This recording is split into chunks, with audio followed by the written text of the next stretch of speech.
Everyone, got a 2024 Toyota Highlander. Today we're going to replace the cabin air filter. Open up your glove box, disconnect this damper right here. Right here you see it says push, push. Okay, and then pull down on the glove box. Same thing on this side, push. Pull down on the glove box and it'll come down. It'll actually come off. These hinges are made for this to come off here. Now we're going to take this door off. Now notate this, it says up. You want to put that back exactly how we take it off. Just pull out the filter, take it out of the holder here. This one's pretty dirty. This one's an upgraded filter. It's probably about twice as heavy as this one because it has charcoal in it, which cuts down on odor, so I highly recommend this. If you want to get one, check the description box. I'll have a link down in the description box where you can get one. Now, see this aftermarket filter here? It has arrows on it. This is the airflow direction. It's always going to be down, okay?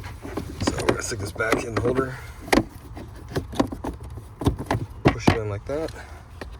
Come over here, slide this guy back in. Now, when you put this in, you need to make sure it goes all the way back and up. All right, you need a big gap here where you can stick your finger. If you don't have it up and all the way and up, this door, wherever this door went, it will not go back on, okay? Because it has these feet.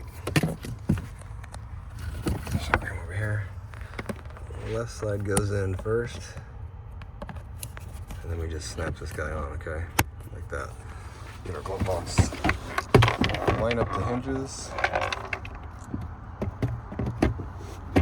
Like that, okay? It just rests on there. It doesn't like pop or click or anything. And we're just gonna make sure we're lined up. Close the glove box, connect the damper, and we're all done, okay? Hope the video was helpful, and if it was, appreciate it if you hit the like button for me, leave me a comment if you could, and I hope to see you in another Toyota video.